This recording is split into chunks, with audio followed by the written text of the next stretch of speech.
Hello, welcome back to my channel. If it's your first time here, thank you for clicking on my video to watch this, and if you're my old subscriber, thank you for tuning in. So welcome to another episode of Opinion Wednesday. It's a series on here on my channel where we discuss issues or topics surrounding the African community, surrounding our relationships, surrounding things that are common, things that happen within the African community. However, if you are not African and you're watching me, you can also benefit from this. You can also maybe use this to relate to your own personal situation. So on Wednesday, we share our opinion. I learn from you and you learn from me. So yeah, before we get into today's topic, feel free as always to get yourself a cup of coffee, water, juice, wine, whatever you want.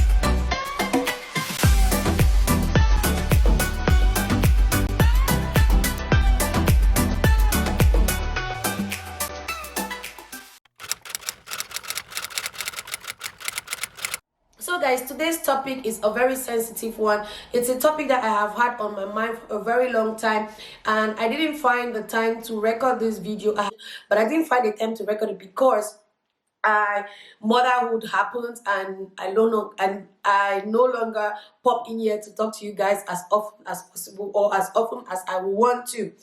So but however, they say every disappointment is a blessing. Yeah, so I came across this video on Facebook and I was like, whoa, this video has summarized everything that I wanted to talk to my fellow women about. This video has summarized everything that I wanted to talk to you beautiful people about. I wanted us to sit and think about this because maybe you are going through this situation, maybe someone around you is going through this situation, and you need something like a wake-up call. You need something to maybe place you in the right direction. You need someone to encourage you and stuff like that. So this is part one of this particular topic that I want to talk to, because I'm going to come back for part two to talk about the man.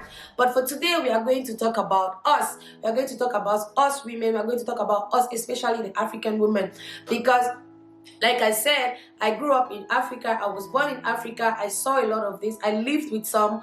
I have seen some. I have witnessed some. I have heard some. So I'm like, moving back to Europe or moving this way to Europe is still the same thing. So it doesn't really matter if you're in Africa or you're in America, Asia or Europe. I just think it's something that has to do with our mentality as some African women. So I want us to ask ourselves this question: are you a wife or a knife? Let's look at Proverbs 18:22. Proverbs 18:22 says that what? He who finds a wife finds a good thing and obtains favor from God. So I want us to ask ourselves this question: are you that wife that makes your husband to get favor from God? You are supposed to be that woman that when your man finds you, you are going to take your man from a 0 level of favor to a 10 or a 100 level of favor. That is what the Bible requires of us. That is what you are supposed to do to your husband. That is the kind of wife you're supposed to be to your husband. But nowadays, I've realized that most men, when they get married to us, to some of us women, the moment we come into their life, we become something else. Instead to be that woman that we are going to make them to obtain favor from God, we are going to make them to be happy, we instead become a thorn in their flesh. The question we might want to ask ourselves right now is, how then can you be that woman that will make your husband to obtain favor from God? How can you be that wife that the Bible talks about? How can you be that wife that Proverbs talks about? So how is this possible? How can you do this? You might not have done it so far, but maybe you want to start doing it now because you have realized that you are not that wife that Proverbs talks about. I want us to look at Ephesians chapter 5 verses 22 through 24. Wife, we should submit to our husband. This is a verse in the Bible that most of us African women, we do not want to hear, especially the new millennial woman, especially the women of our generation. We don't want to hear this thing that wives submit to your husband. So Ephesians 5 verse 22 to 24 says that what? Wife, you should submit to your husband because your husband is the head of the house, just like Christ is the head of the church. So it goes further to say in verse 24, I think, that just as the church is submitted to Christ, just like the church submits to Christ, so too we women, we wives, we are expected to submit to our husband in everything. I love this part of the verse that says in everything. It did not say you should submit when it has to do with maybe cooking money, or you want money to go and buy your handbag, or you want money to go and buy a Gucci bag or a Fendi or the recent iPhone 11 for those who are iPhone fans. When you want the money to go and get it, then that's when you have to show your submissiveness to your husband. No, that is not what this proverb, that is not what Ephesians is telling us to do. Ephesians is saying that we should submit to him, we should submit to our husband in everything. So now, is this video directed only to married women? No, this video is directed to you who is married. It's directed to you who is in a serious relationship and you're thinking and you know that this relationship is going to transfer from marriage from where you are right now, maybe fiance or you're engaged, to the next level. This video is also directed to you who wishes to get married someday. So you should begin to check yourself. What kind of wife are you going to be to your husband? The strange thing here is that most of us, sometimes when we meet this man that we love and the man says that he loves us, we try to play the role of a wife before becoming the wife. We cook, we clean, we are humble, we are submissive, we do a lot of things to this man before the man becomes our husband. So we are already playing the role of a husband. Now, when the man finally sees all this quality in us, as oh my God, I have met that perfect woman. I think I have found my missing rib. So a man sees you because of all the qualities you have shown this man. The man is like, oh my God, thank you, Jesus. I finally found my missing rib. I have found my flesh. I have found the bone of my bone. And the man decides to say, okay, I'm going to get married to this one, and you guys get married. Now, most of us, sometimes when we get married, we change immediately. We take 1 week, 2 weeks, 3 weeks, 1 month, 4 months somehow, when the honeymoon period has passed, and we now, instead of playing that role of a wife that we used to play before we become a wife, we now switch the roles and now we become a wife. We become a knife. So before I continue with my thought about this, what I want to say, I just want us to quickly watch this video that I found on social media, on Facebook. That was 2 days ago, and I was like, whoa, many of us need to watch this and many of us need to listen to this. So it's just... Are you a wife or a knife?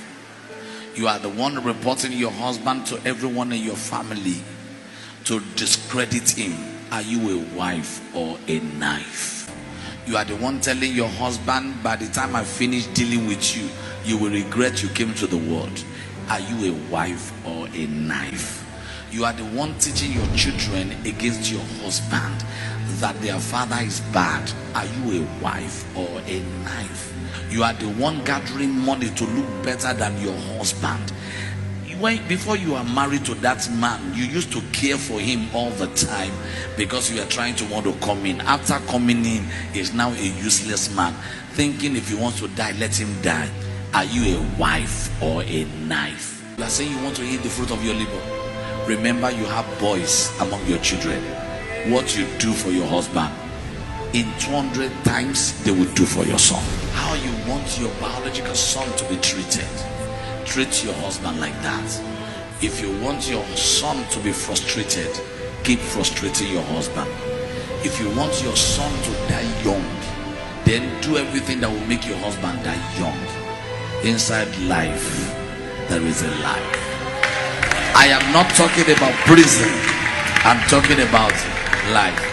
The biggest prison in life is marriage without enjoyment. The biggest prison in life is marriage without trust. That your husband loves you does not mean the man trusts you. If you have been watching my videos and if you have been following our Wednesday series of Opinion Wednesday, you remember there's a video where I talk about how some of us treat our husbands, or treat your partners, or treat your husband especially badly once you are already in the house. Meanwhile, while you were out, while you were in your courtship period, you were acting all nice and sweet. If you have not watched that video, I'm going to link it below. Now, what I want to say here is this. This man mentioned a lot of things that we might want to spend 1 hour, 2 hours, 3 hours here to debate on and to say, I agree with this point and I don't agree with this point. I agree with everything that this man says here. Especially when you will come back to watch my part 2 of this video, then you will see where I'm coming from. I always say this to my friends. Some of them are watching me. I say it is of no use and no point to accept to get married to somebody, and then instead of you to making that place your safe zone, a place where you're supposed to be happy and other people around you happy, you use your hand to break it. You use your hand to make it to become a torture zone. You use your hand to make it to become the most unhappy place. So I don't see why you want to be married and then you want to make your home to be unhappy based on the things that you do. Because the worst thing on earth, the worst reason on earth is to be in a marriage where you are not happy.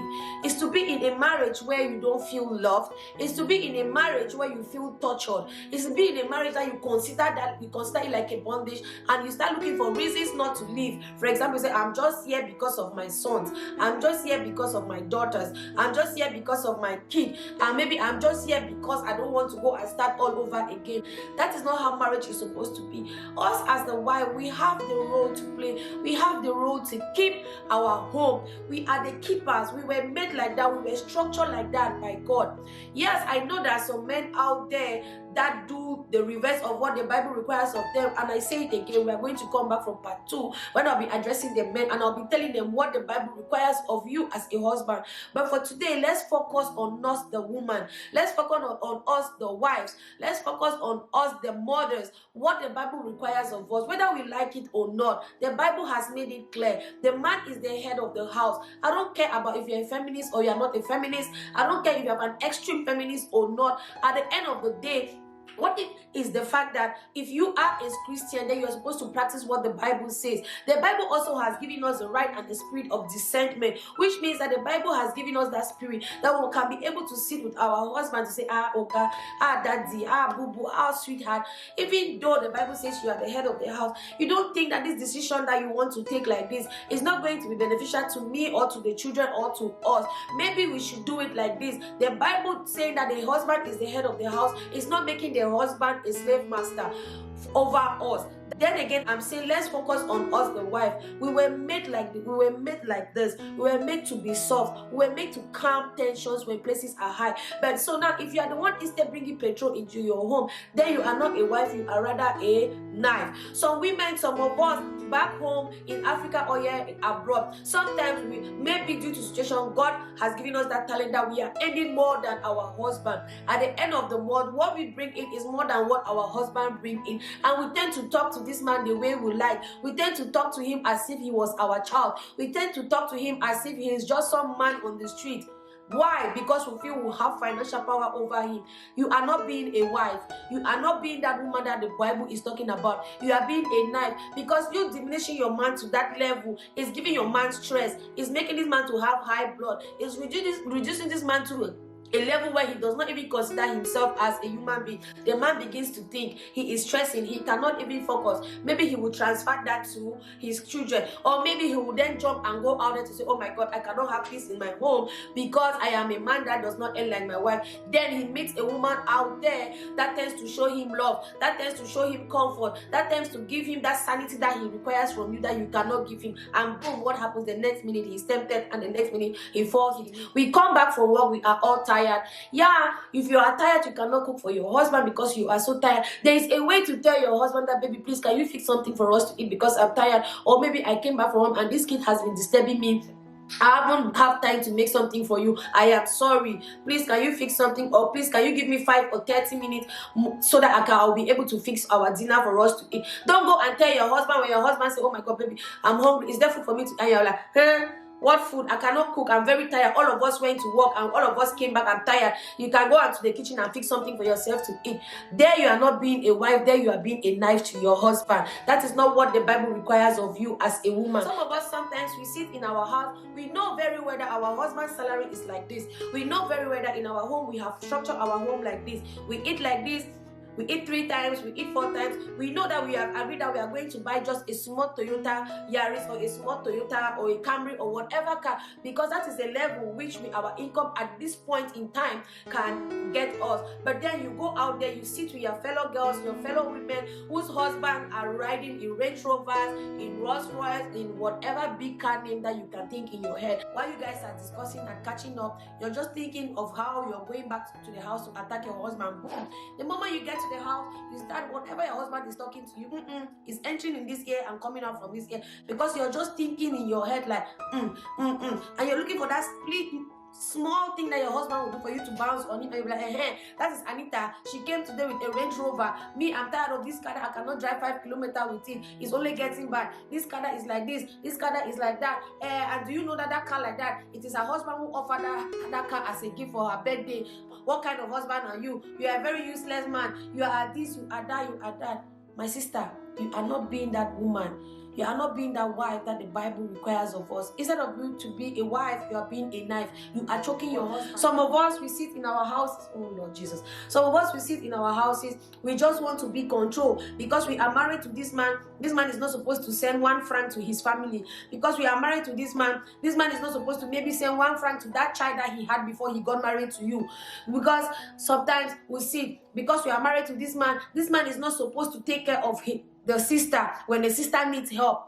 You know, we want to be in control of everything. We want to dictate who takes what and who does not take what. But yet, we want your husband to send money to your mother. You want your husband to build a house for your mother. You want your husband to build a house for your father. You want your husband to bring your sister from Africa to Europe. But you don't want your husband to bring his own sister from Africa to Europe. You want your husband to do this, thinking only about yourself. When your husband wants to do something for himself or his family, it becomes a problem. You start to insult him. You start to bash him. My sister, you are not a wife. You are being a knife. This is not what marriage is all about. Some of us, when we have problems in our home, no marriage is perfect. I keep saying this. What is perfect is our own perfection. What we consider perfection might not be the perfection of another person. So therefore, no marriage is perfect. A marriage it's a journey. You understand yourself. Sometimes you don't understand yourself. Situations happen in a marriage. You have problems. It's okay to talk to somebody that you trust, because maybe you are angry. You want to talk to somebody to try to advise you, or you want to talk to somebody that will be able to advise your husband on a particular situation. That is okay. It is different when you go and meet your friends. It is different when you go and meet your husband's friends. It is different when you go and meet your pastor. It is different when you go and meet whoever you are meeting and start painting your husband as the demon and start talking anyhow about your husband. Don't mind that useless man. Can you imagine that? Since how many months today that man has not been able to buy me even 1 single pants like this, my sister? Am I even married to a man? Sometimes I ask myself if I'm married to a man or I'm married to my fellow woman. You go and talk, don't mind that useless man. His friends are riding in Sosa and Soka. He is there still taking Okada. He is there still taking public transport. We are here. Look at me, my sister. Look at how I'm dressed. Don't think this dresses that I'm wearing like this is my husband that offered it to me. Oh no, and that man even give me something. He's a useless man. Let him not worry. I'm going to show him Pepe. I'm going to do this. My sister, you are not being a wife. You are being a knife.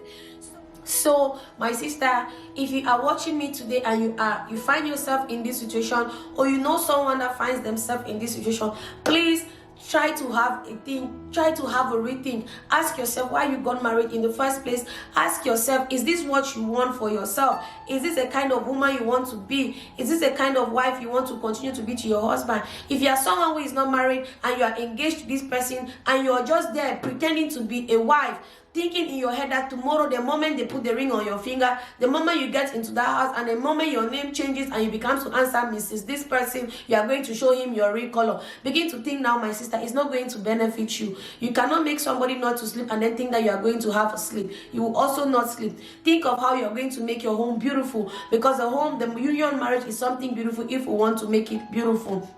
So, are you also somebody that is watching me right now and you're thinking of getting married and you're thinking like, I don't care whoever I meet, all I need is for me to get married? No, when you don't get married to whoever you meet, get married to that person that way you meet, the character you're going to show that person, you know, is the kind of person that is going to help you, the person that is going to encourage you to continue to be a wife and not to be a knife in that person's life. And so, I want to hear in the comment section below what you think about this topic, what you think about us women sometimes when we flare up, what you think about some women, the way they treat their husband. Is it right? I know we can always have another side of this story to take that some men, but let's assume in this particular case that you have a husband, you have a good man, you have a man that is doing what is required of him as a man, and yet you are still doing you are still talking to him anyhow. And however, I believe in this thing. When we read Ephesians 5:22 right down to 29, it says the wife should submit. It says all these good things. It also tells the husband what to do, which, like I said, we'll look at it on the second part. But I believe this, in a relationship, in a marriage, as a woman, irrespective of what your husband is doing, I know some of you will not agree, irrespective of what your husband is doing, your role that God has given you is to act as a woman.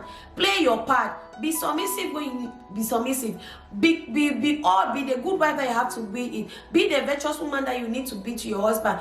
Be a good wife. Know that you are fulfilling your own responsibility in that union. You are fulfilling your own responsibility as a wife, irrespective of whether your husband appreciates it or not, irrespective of whether your husband is just sleeping outside or not. You know that you are doing your own part. You are fulfilling your own part of the requirement. Let him handle his own. Sometimes the way we will act, we will instead make them to, we will be able to bring them, to call them, to think about if what they are doing is right or wrong. Okay, guys?